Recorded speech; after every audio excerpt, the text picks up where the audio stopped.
You're listening to the 49 Carats Podcast, a 49ers Goldmine production with Stephanie Sanchez.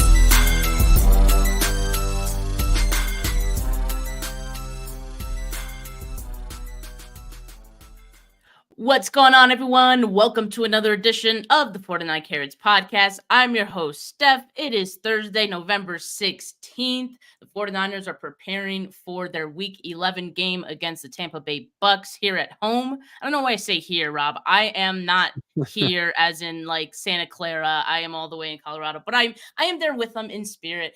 And joining me today, also in spirit with the 49ers to talk about them today, is Rob Stats Guerrera. Rob, how you doing today? Oh, Steph, I'm doing so much better coming off of a win. Food tastes better. Drinks taste better. I'm in a great mood. I love it because last week you were a little grumpy, and I'm glad we got that worked out. So all it was the 49ers, right? Like that they just needed a win, and you're back to your old self, huh? Yeah, my old regular grumpy self. Just a little happier, but that's still grumpy. It's still on the grumpy scale. Gotcha. Exactly. Okay.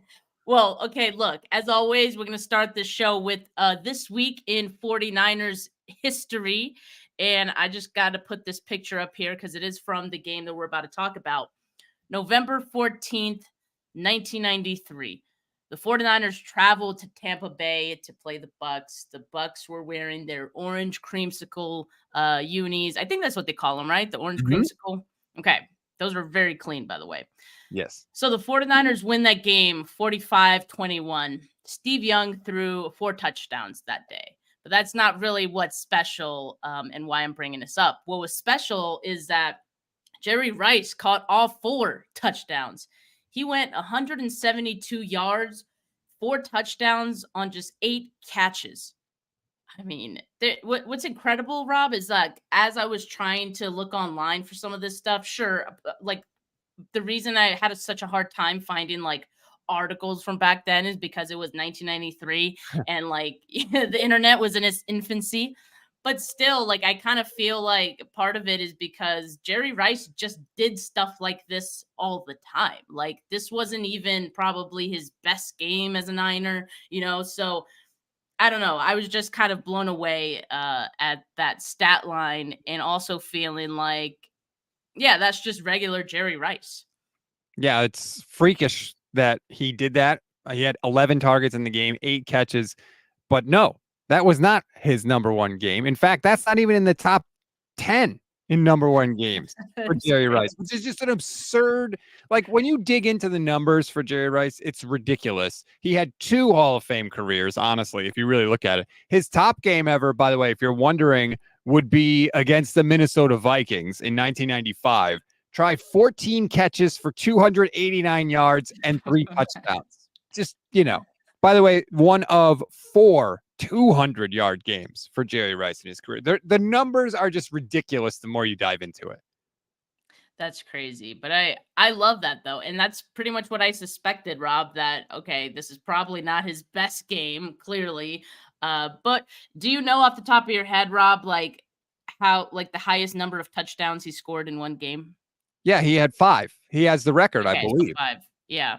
But that's insane. That is insane. That's already a lot for like a quarterback to get. You're like, wow, that's incredible. And then like a wide receiver does it. It's like, whoa. But that's Jerry Rice for you. Always nice to go back to those golden years for the 49ers. But look, we got to get to this week in 49ers today history. So we got some news of one of the 49ers offensive linemen. Nick Zakelj has been placed on injured reserve with a torn bicep. This he suffered in Sunday's game against the Jags. At that point, the game had already been decided. So a lot of the reserve players went in, Zakelj being one of those guys. So that's when he suffered that injury. Now, doesn't seem like too big of a deal, right? Because he's a backup. But I do want to look at the 49ers offensive line, their depth, because I kind of feel like even outside of this injury, there's some changes that I think are coming to this offensive line. And of course, when you look at the starters here on the left, Trent Williams, Aaron Banks, Jake Brendel, Spencer Burford, Colton McKivitz, you see two names in red, Aaron Banks and Colton McKivitz. Aaron Banks is going to be out Sunday as well. He was out last Sunday. You had John Feliciano start in his place. Feliciano did a pretty good job in his place. Colton McKivitz suffered an ankle injury in that game. And while he was a limited participant in yesterday's practice, he did seem to be moving around well. There is the possibility that he does not play on Sunday. So given that, let's look at the backups here. They have Jalen Moore. They have John Feliciano, who, as we mentioned, is starting, and Matt Pryor. So there's some discussion of Jalen Moore because he played so well at left tackle while Trent was out. Like, could he potentially play at right tackle if Colton McKivitz is unable to go?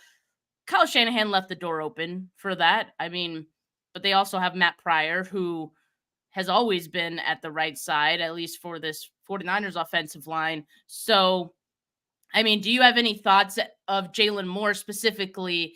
And if you would like to see more of him instead of Colton McKivitz, even maybe without this injury? Well, I can't pretend to be an offensive line expert. In fact, when I do my grades on Mondays for our site, goldstandardniners.com, I don't even put the offensive line in there because I don't know what I'm looking at. But here's what I do know. Playing right tackle is not the same as playing left tackle. It's like, oh, you know how to write? Great. Can you write with your opposite hand and write me a 10-page essay? Like, everything is flipped. It's in reverse. And if you're not used to doing it, it's very difficult. You can't just throw a guy there and expect him to perform at the level he was at on the other side of the line. I know Kyle left the door open, but let's be honest. It's not like Jalen Moore was an incredible left tackle. So now you're asking him to move over to right tackle where he might be even more unfamiliar and uncomfortable. It's not a solution that I'm totally comfortable with, but it's an issue for the 49ers. Colton McKivitz was getting mopped on Sunday against the Jags. There are a couple plays where he gets beat immediately and like blown up, shoved backwards like Mike McGlinchey style. And so it's an issue for the team for sure. Yeah, and I was actually surprised that Kyle, I guess, even entertained the idea of having Moore at right tackle, given that they already have, Pryor at that spot. And I agree with you, Rob. Like, Jalen Moore did an admirable job, I'd say, covering for Trent Williams, but I don't know if it's quite at that peak yet where I would be like, oh, he needs to be started kind of thing. Like, he needs more opportunities. Let's move him over just so he can start kind of thing. I really don't think it's there yet. I am happy to see Jalen Moore progressing, and he seems to be growing as a player and getting better with, every season, because I remember there was a time Jalen Moore was, you did not want him out there. But, I think if Colton McKivitz is unavailable for Sunday, I just assume that the most likely scenario is Matt Pryor, just for the reasons you mentioned, Rob, and a lot of people mention it.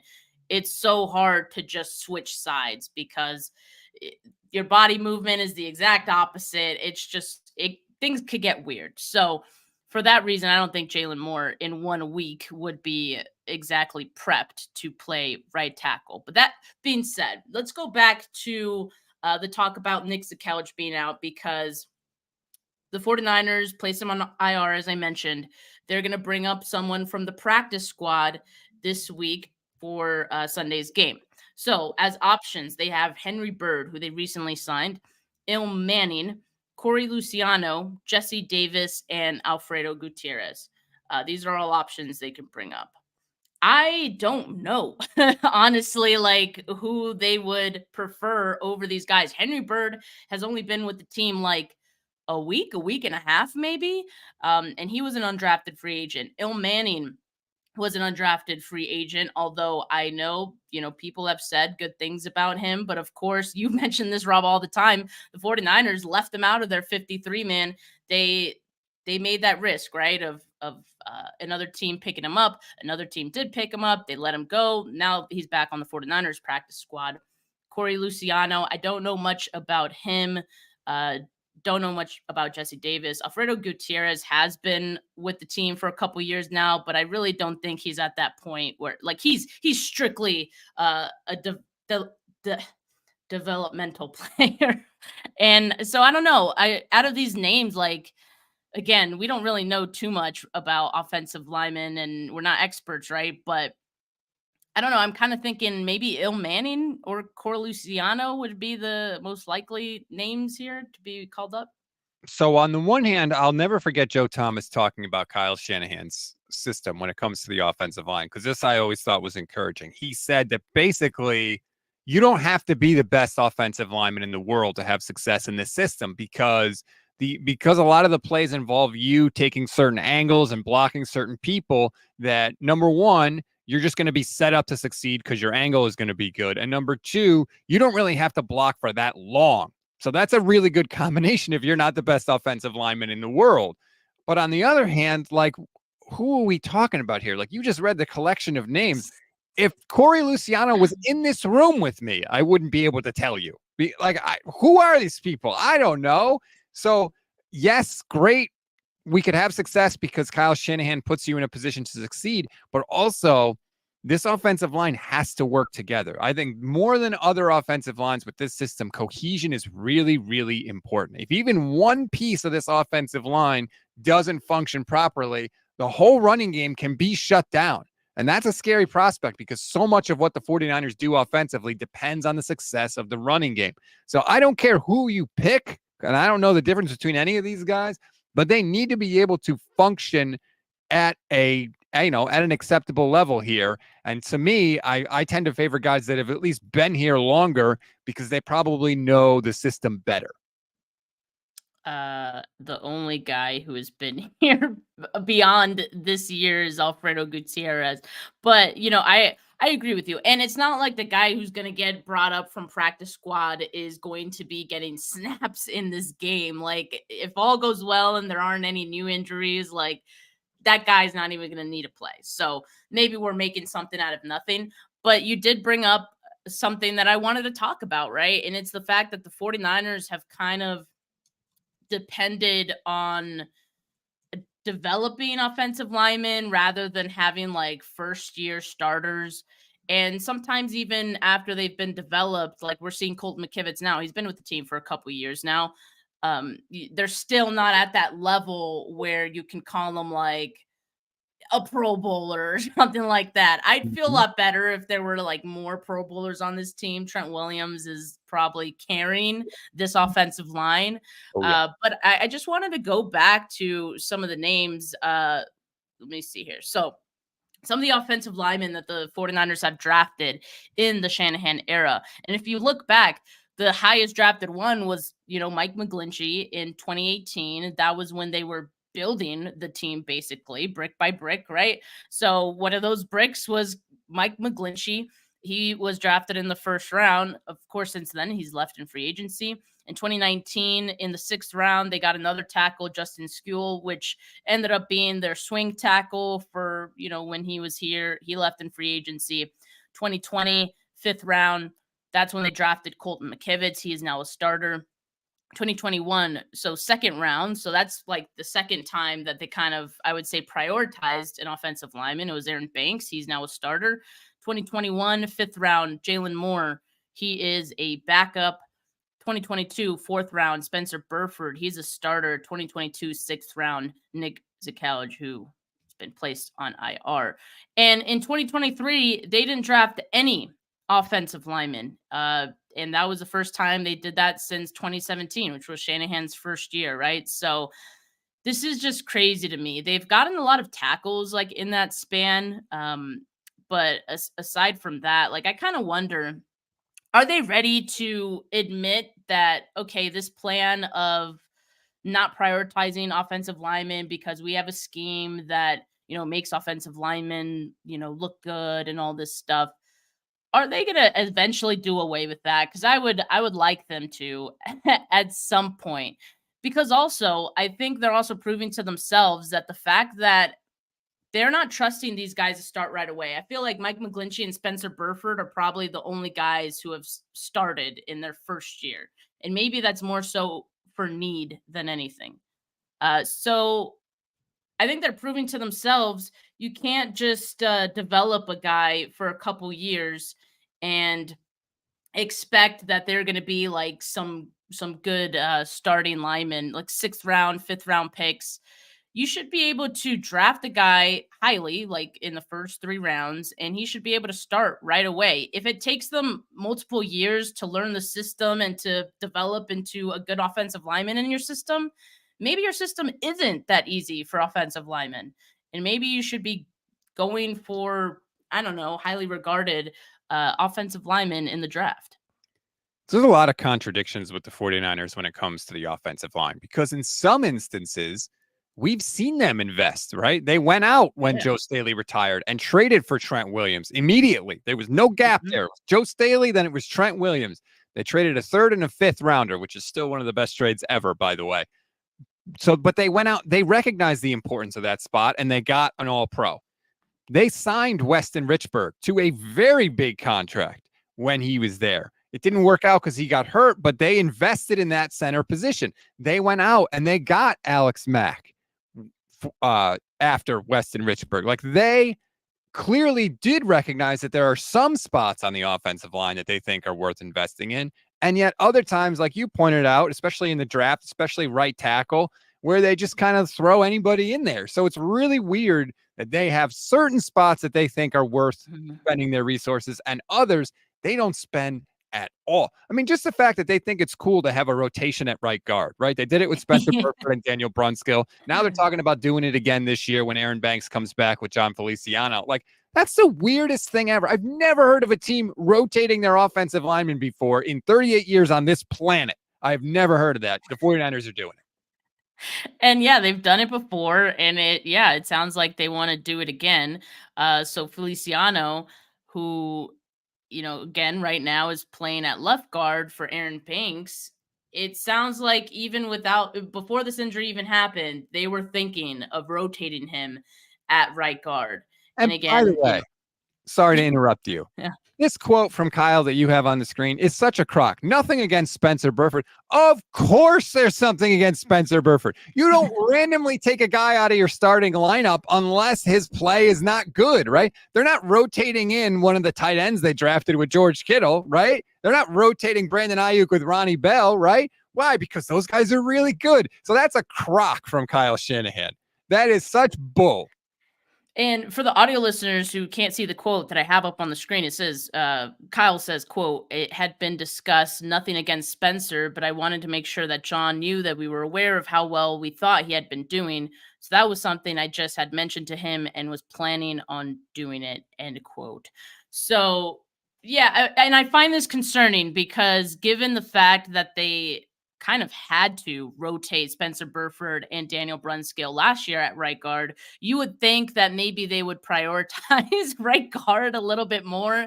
And sure, like maybe, they picked up Feliciano in free agency. I feel like they got some, I don't want to say good veterans, because like we didn't know if they were going to be good or not. There were a lot of like question marks with some of the veteran offensive linemen they brought in. But it seems like Feliciano is good enough to be in the conversation for right guard, starting right guard. So, yeah, again, just another example of maybe you should have drafted a right guard. I don't know. But it seems like they kind of like to bring in veterans at a lot of these spots. Again, they like to develop some of the guys they've drafted before giving them these opportunities for the most part. And maybe Spencer Burford is a good example of why, right? Like Spencer Burford's he's in his second year.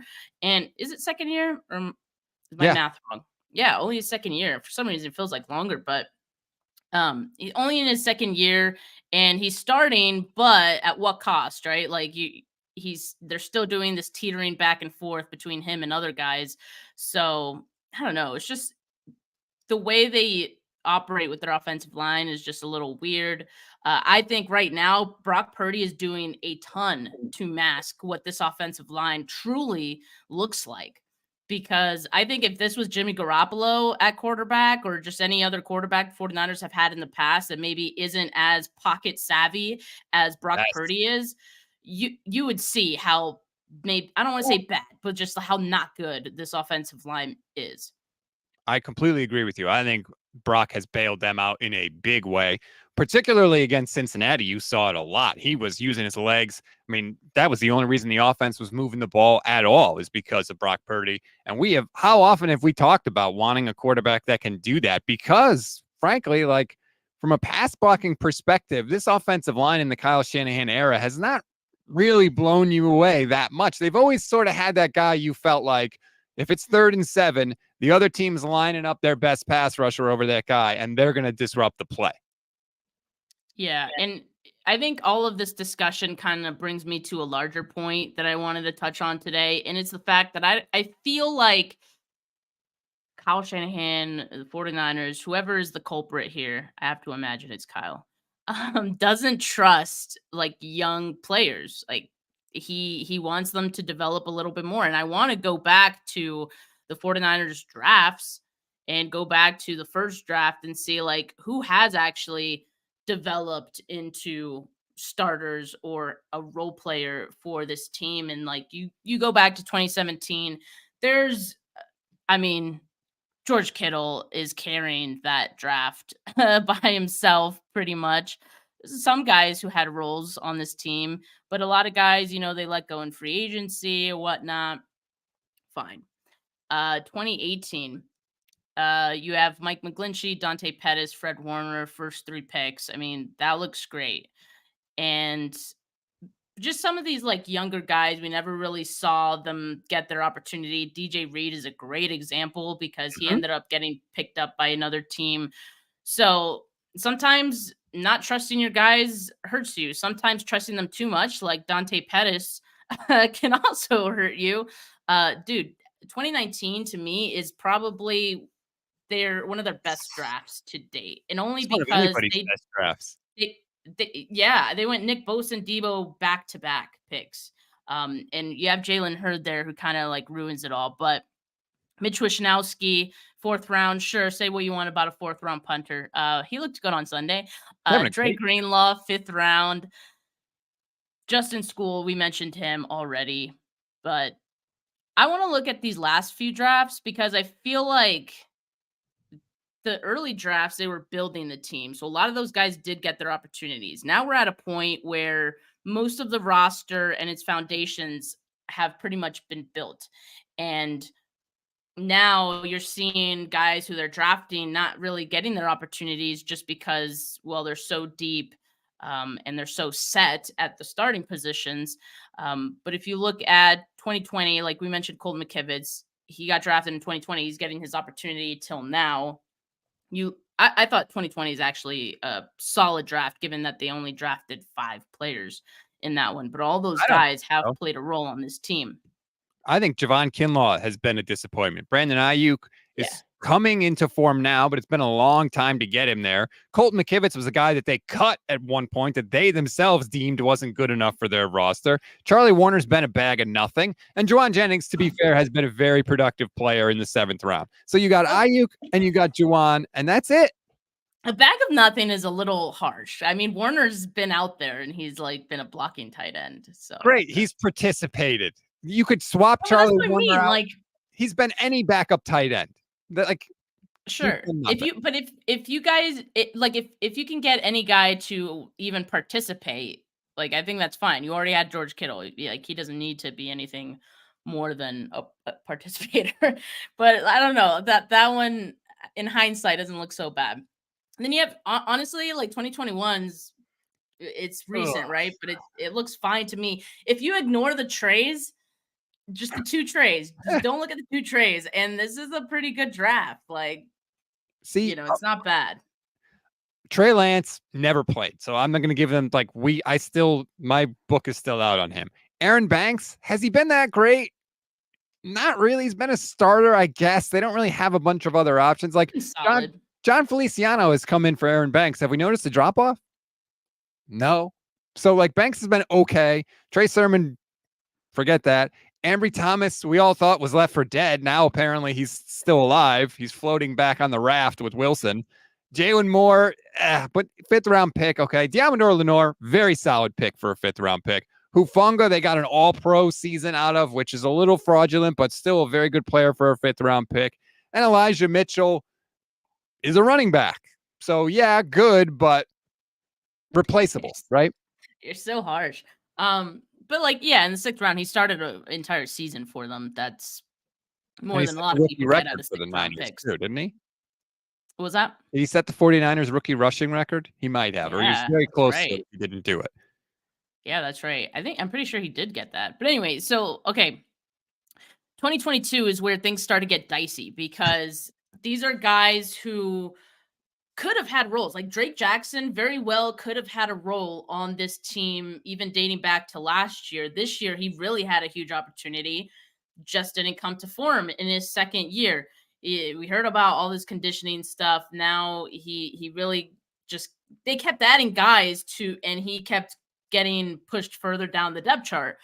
Ty Davis Price, kind of the same thing. Like it's and I don't know if he improved this past off season, but we're not going to see it because there are just so many guys ahead of him. Danny Gray is a afterthought, especially after Trey Lance. I don't think they're going to do anything with Danny Gray after Trey. I think they specifically drafted Danny Gray for Trey Lance, and we have not seen Danny Gray like since he's been drafted. Pretty much, like he hasn't really done anything. Spencer Burford, he's starting.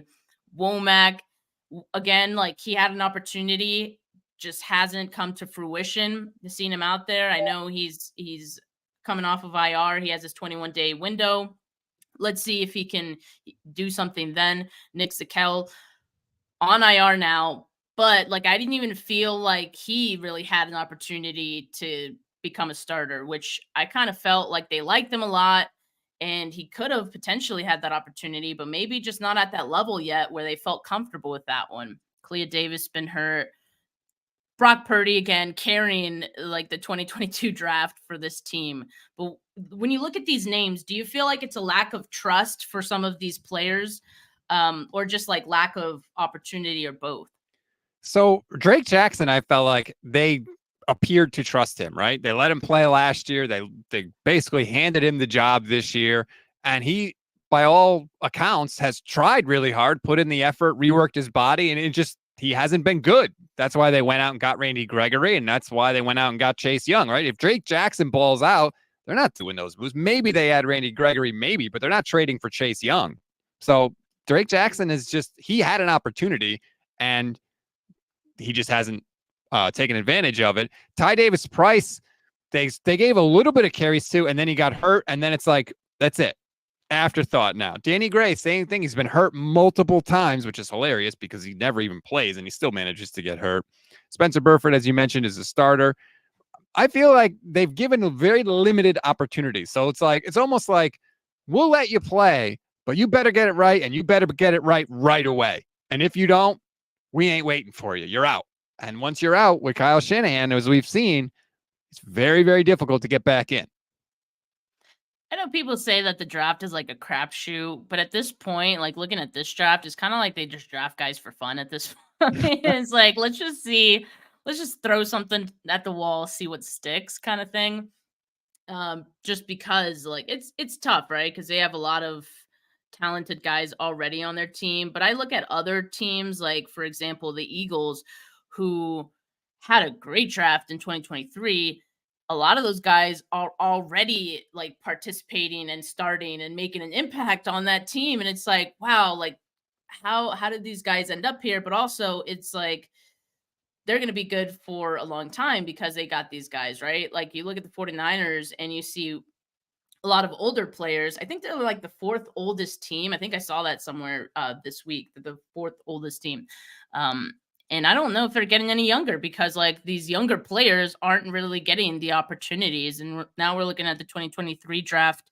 Aside from Jake Moody, there's no one on this list that has gotten like a true opportunity with this team. Jair Brown, I know, plays some special teams. Ronnie Bell, we've seen him sometimes when there's injuries, but aside from that, like none of these guys have really gotten a shot. So I don't know if all of these picks are just kind of seen as like long-term investments only. I don't like the idea of like, well, we'll draft guys and redshirt them. Like that's just not how it works in the NFL. You need to draft guys that can play right away. First round, second round, even third round picks can be starters for you. And it seems like with the 49ers, with this group, like they redshirt everybody and they just act like, well, next year they'll be good. Like, no, how much better would this offense be if they had another wide receiver that they could count on that could maybe get open with a little speed? Jawan Jennings is great, but he ain't a speed guy. Ronnie Bell can run a little bit. And every time Ronnie Bell has played, I feel like he's looked good. But yet he can't get on the field, right? Well, I just mentioned Charlie Warner, bag of cats, right? They drafted 2 tight ends this year. What have we seen from them? Nothing. They can't even get on the field, right? They drafted multiple linebackers. We've had some linebacker injuries. Can they get on the field and do anything for any amount of time? No. Like, why is it that none of the guys the 49ers draft can play right away?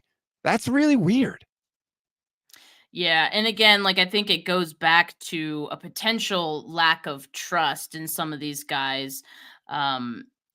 Just because I think, especially on offense, given that the scheme is so complicated from what we hear from like every player that has had to learn it, it's so complicated that you can't just plug in some of these guys. And that sometimes is unfortunate because we're having a lot of people ask, like, where's Jordan Mason? Like, where Ronnie Bell should be getting more opportunities, things like that. And I got to imagine it's because Kyle doesn't trust them to do everything that his offense requires from a player. So it kind of sucks because I do feel like having those reps helps develop a player, but you're not going to get those reps unless you're like polished already on this team.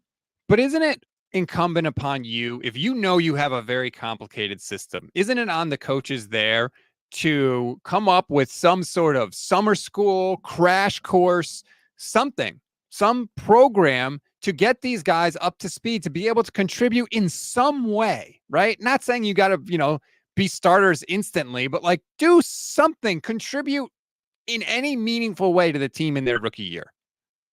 I mean, we don't know like what they're doing to bring these guys along. And, I mean, they have rookie mini camp. That's really the opportunity to get them learning the playbook and all this stuff, introduce them to the scheme.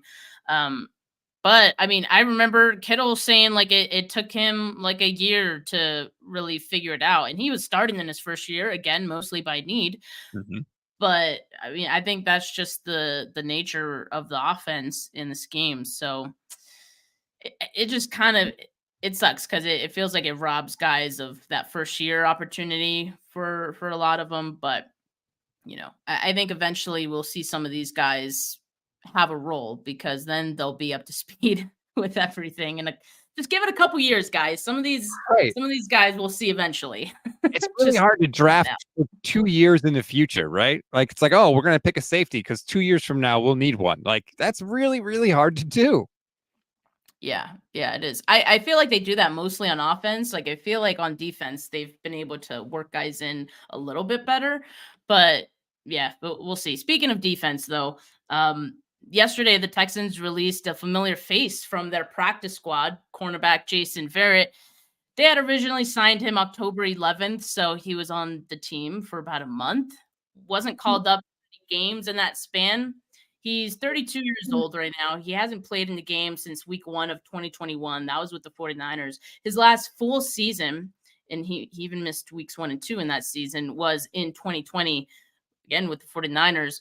I've seen a few fans suggest bringing him back. Are you on that train as well?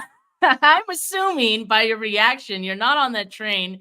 But are you worried about the 49ers cornerback depth at all? Because I truly feel like that's what all of this people trying to bring in every cornerback who can breathe into the 49ers, like that's where it comes from. Like people were excited. The 49ers worked out Dante Johnson like a week ago. People were excited that the Patriots released Jack Jones and they wanted to pick him up. So are you concerned about the cornerback depth at all? Yes. So those are two different things. Am I concerned about the cornerback depth? Absolutely. And Levin has been on this. Levin Black, my co-host on Thursdays on the Gold Standard Network, since the year started. He said one injury at corner and we are screwed pretty much. And he has been 1,000% right. Because do you want to see Diamador Lenore and Ambry Thomas and Isaiah Oliver on the field at the same time as the starting corners? Like, no, nobody wants to see that. So the depth is clearly an issue there. But the answer to that problem is not Jason Verrett. No, the guy can't stay on the field, okay? He hasn't played this year at all, like you said. 2 out of the last 3 seasons that he played, he couldn't last more than 1 game. He is not the answer to this problem. You want to sign him? You want to bring him in? Great. Guess what? He's going to play 1 game and he's going to get hurt again. That's what he has had horrible injury luck. Achilles. I think he had 2 ACLs and an Achilles, or 2 Achilles and an ACL, some combination thereof. He has had horrible injury luck, which is a shame because when he's healthy, he is very, very good, but he is never healthy. So he doesn't solve the problem that you're trying to solve if you bring him in. Yeah, I agree. And I also feel like he's at a point where it's so hard to come back from all of those injuries and expect to be at the level that you were once playing before. I think the season, the full season the 49ers got from him, while it was a great season, I think it was more of an anomaly, really. And things like that don't happen. They certainly don't happen to the same player twice, Right. So credit to Verrett for coming back from all those injuries, right? And he's still in the league right now. But yeah, I agree. I don't know if that's the answer. I do still hope that the 49ers look into adding some depth. I mean, there's got to be some other corners like around, right? People have even thrown out Josh Norman. I don't know if that's a joke, but No, like, God, no. like, what are we doing here, man? It can't be that bad.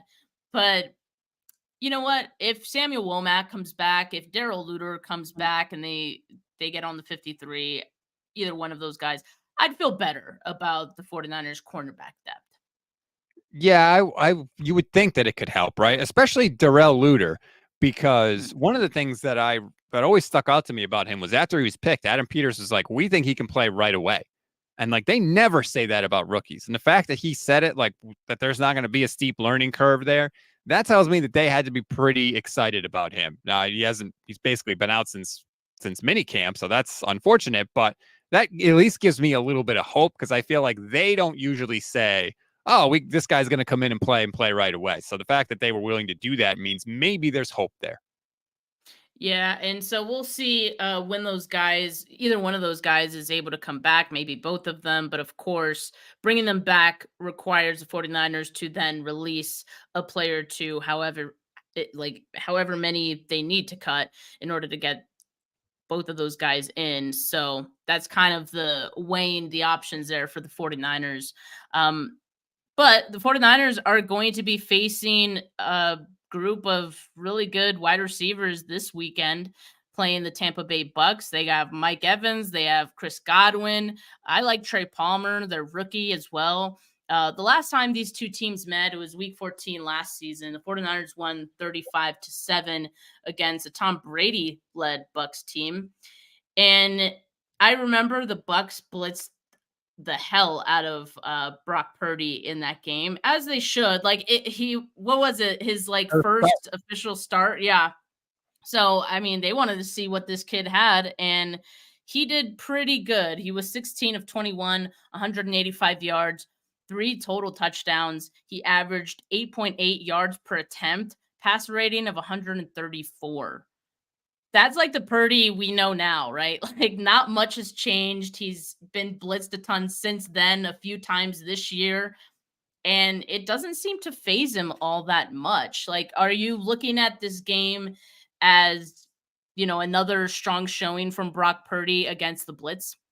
I think so. I think there are stages to quarterbacking in the NFL. Like when you first get in there, defensive coordinators are like, "All right, let's blitz the hell out of him and see how he responds to it."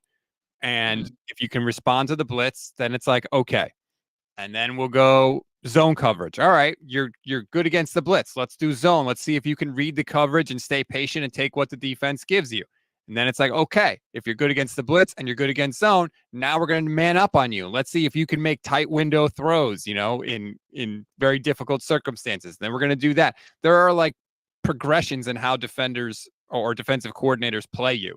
With Brock, I think he's answered the question. Like he can figure out the blitz. He knows where to go. He can get the ball out of his hands very quickly. Remember the Giants game earlier this year where they blitzed like 86% of the time, some absurd number. Like Brock has shown blitzing him, you're doing him a favor. He'll get the ball out of his hands quickly. So if that's the route Tampa wants to go, I think the Niners will have answers for that. I agree. I think it's like blitz at your own risk. And the Bucs have to know that. But at the same time, like it's part of their defensive philosophy to blitz. So I don't know how much they would go away from it. They might not blitz him to the amount that the Giants did earlier this year. But if you look at the blitz rates of teams so far this season, Minnesota is number one. If you recall, Minnesota did blitz Purdy a ton in that game. They blitzed 30.3% of the time. Tampa Bay's number 2, 24.3. The Giants are 24.1. Dallas, 24.1. Pittsburgh, 21.3. 49ers have played every other team on that list, and Tampa Bay is up next. So he has his fair share of experience against these blitz-heavy teams. Kyle Shanahan calls a great game against them as well. So I think they'll be ready. Is there any, I don't want to say fear, but given what we talked about earlier about the offensive line, Feliciano is going to be out there. He didn't play the last time that we played a blitz heavy team. Colin McKivitz might be out there. Maybe he won't be at 100% if he's out there, or maybe he doesn't play at all. And you have, Jalen Moore or Matt Pryor at right tackle. Does that change how you feel about the 49ers and Brock Purdy in this game if they're not full squad at their offensive line? Slightly, but also like this is where your quarterback is supposed to elevate other people. This is where your quarterback is supposed to be able to get you out of these kind of situations. And like we talked about, Brock has been doing that this year, like making up for a lot of the offensive line's shortcomings with his mobility, not just scrambling, but also just extending the play, avoiding pressure, sliding to his left or his right to give him just that extra half second to get a throw off down the field. So yeah, I think he'll have worse pass protection than normal, but it's going to be on him to overcome that and to do the little things just to buy yourself that time. And it's going to be on Kyle also, like you said, check downs to McCaffrey, screen passes, short passes to Debo, to Kittle, those type of things. So I think that, yes, it's definitely a worry, but I also think they should be able to overcome it. I think I'd be a little more worried about Spencer Burford going up against Vita Vea. Because we've talked about Burford and him not being strong enough to really solidify the starting position and call it his, and no one else be in the mix.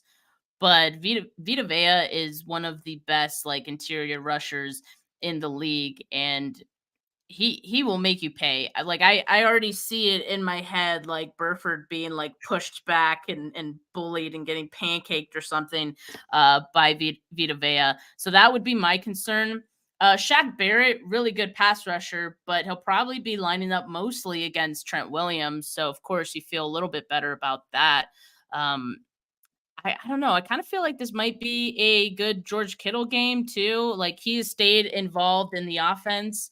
And I'm trying to pull up the numbers last time these two teams met, but Devin White doesn't have great numbers for this season. So let me just look up really quick what Kittle did last year against the Bucs. Yeah, please keep George Kittle involved. Please. I have said it for years. Blocking is the second best thing George Kittle does. He only had 28 yards in that game, surprisingly. There should never be a game where George Kittle only has 28 yards. Like there should never be. He had, what did he have? 4 targets last week. He caught 3 balls for 116 yards. It's not even like you have to give him 12 or 13 targets to have a real tangible impact on the game. Now, obviously, he's not going to get a 66-yard touchdown every single week, but there should never be a game where George Kittle has 28 yards. Like, unless it's like the NFC Championship game against the Packers where you just run for 9 yards a carry every time. That's it. Other than that, you got to involve George more, and I hope that they do. I hope so too. And I think having Debo back kind of lets you explore some of your past weapons, because I think Debo opens things up for other guys too. And of course, Debo will get his opportunities. But don't forget about Kittle. What's funny is last time they played the Bucs, after that game is when Kittle really started his run. He had in week 15 2 touchdowns against Seattle, followed by 2 touchdowns against Washington, a touchdown against the Raiders, and then week 18 2 touchdowns against the Cardinals. So maybe he can have a second half of the season run again, and hopefully it continues with this game for Kittle. Absolutely. And I keep saying it because it blew me away. George Kittle had 24% of his career touchdowns, once Brock Purdy got into the starting lineup last year. That's how good their connection was. They seemingly have found it. It's seemingly continued this year. I'd like to see Kittle used more around the goal line. I hope they can, because like Kyle can find ways to get guys the ball. That's the frustrating thing. People are like, "Oh, he's not getting any targets." It's like, well, Kyle can get him targets if he wants to, because George always has those couple games every year, right, where he just goes absolutely berserk, and it's because Kyle's usually dialing stuff up for him. So I hope they keep that going, because you got to use all your weapons. Like George Kittle doesn't count as a benefit to you unless you actually throw him passes. Yeah, that's an important caveat there. Let's shift over to the offense for the Bucs. And first, like I do want to point out, like the Bucs are looking for revenge in this game, right? Because of, the week 14 game last year. But they're actually right now in a very similar situation to where the 49ers were just a couple weeks ago, but maybe a little bit worse. The Bucs are 4-5 right now. They've lost 4 straight games. So they're looking to get the vibes back and, make a statement game to get them back in their groove. And so they're really looking at this game. Remember, a lot of the teams that the 49ers played during their losing streak were also in these like must win, like we have to make a statement kind of games. And that kind of elevated their performance. And they saw the 49ers as a challenge.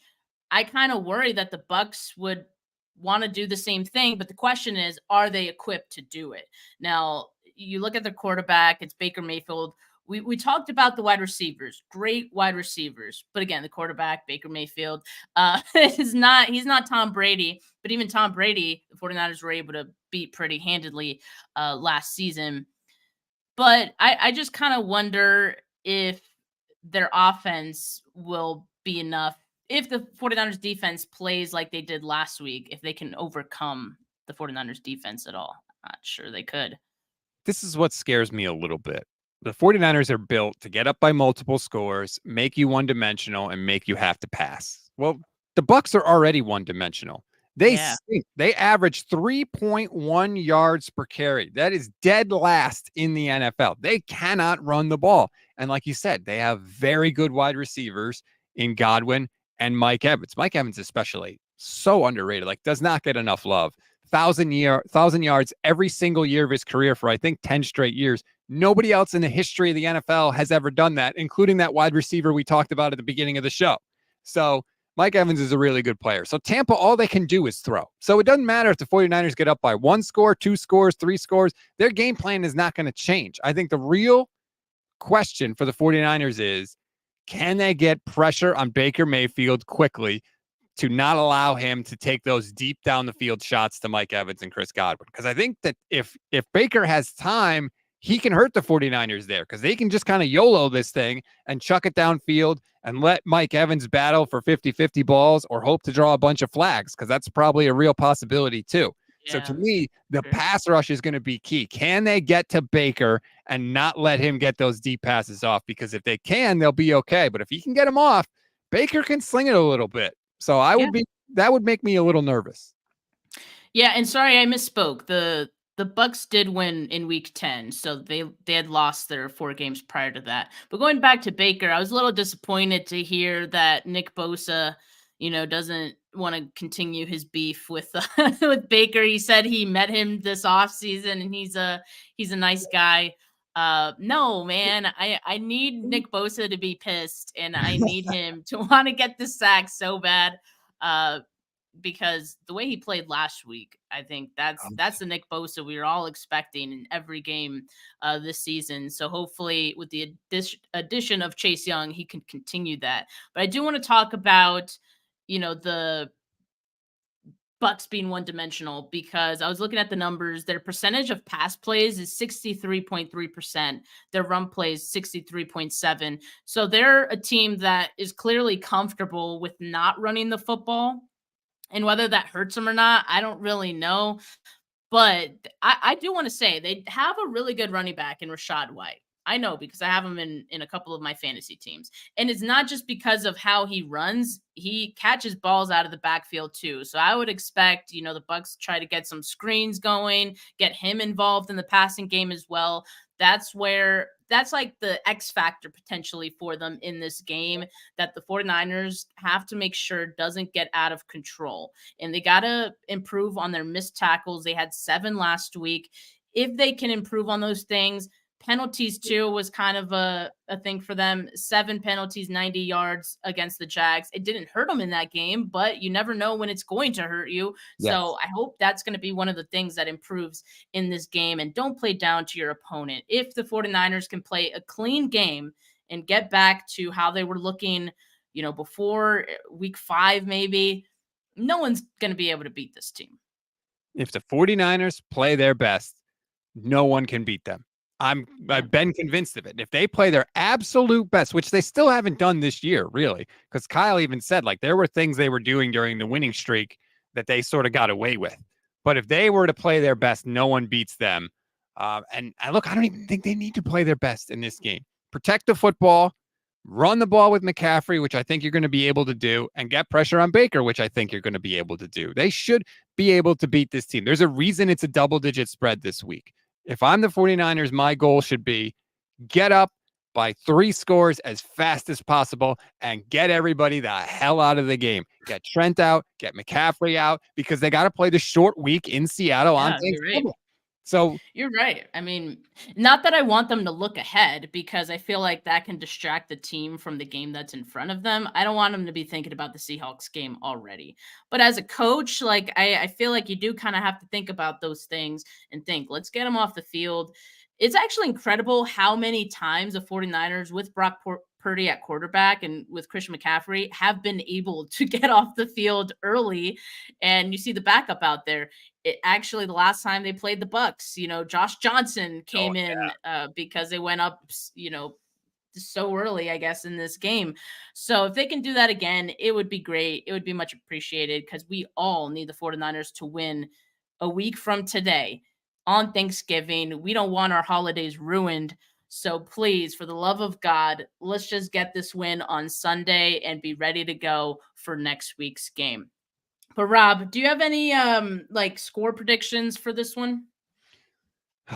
It's hard because it's tempting to look at last week and be like, okay, they fixed all their problems, so it's going to be 30 points and they're going to hold the other team to, 2 touchdowns and it's going to be business as usual. I hope the 49ers don't do that, and I don't think they will. Fred Warner, when he was breaking the team down in the locker room last week, said, hey, we learned our lesson 1 week at a time. It's all about Tampa Bay. So I think they are going to go and handle their business. I don't think it's going to be flawless, but I think the 49ers are going to put up 30 points again. I think Tampa Bay will probably get 17-20. I'll say 31-20 49ers. But I think that defensively, they figured a couple of things out. I think the addition of Chase Young is going to be a consistent thing that helps them and helps unlock sort of the game we saw from Bosa and Javon Hargrave, by the way, who looked fantastic last week. So I'll say 31-20 49ers. Yeah, I'm going to go very similar. I'm going to say 31-17 for this one. And yeah, I mean, I think the 49ers should be able to get off the field early in the fourth quarter, hopefully. And I'm expecting a win and a big one at that. So looking forward to it. James said, still looking forward to a follow-up podcast with that Jags fan from last week, Steph. Yeah. Lori Fitzpatrick, as always, we're going to be doing the preview show tomorrow, Friday. And yeah, she'll be a little sad about the Jags losing last week, but she was texting me during the game. She's like, Jags stink. I saw a lot of Jags fans last week in the comments to my videos, YouTube shorts, whatever it is. They were super confident going into that game. They had won what was it, 4 or 5 games going into that one? So yeah, I mean, they had reasons to feel confident, and the 49ers looking as bad as they had the previous few weeks. So, but yeah, the 49ers back on top. That should be a fun show tomorrow, though. Rob, what else you got going on this week? So Levin Black and I are going to be live in about an hour on my channel, the Gold Standard 49ers Podcast Network. We'll be breaking this one down. I know Levin has got a point he wants to make about the 49ers schedule and how they've played a lot of the other teams in the league that have 6 wins. And Niners resume does look pretty good right now. So we'll dive into that. I just sat down before I sat down with you, Steph, with Ira Kaufman of JoeBucksFan.com. He is like the sage of Tampa Bay sports for our crossover podcast. He was kind of giving me the lowdown on this Bucs team. Plus, he's a Hall of Fame voter. He's the Tampa Hall of Fame voter, and he had some very encouraging things to say about Patrick Willis's chances. So that's going to drop a little later in the week as well. So, as always, a lot going on at the Gold Standard Network. Yeah, for sure. Love to see it.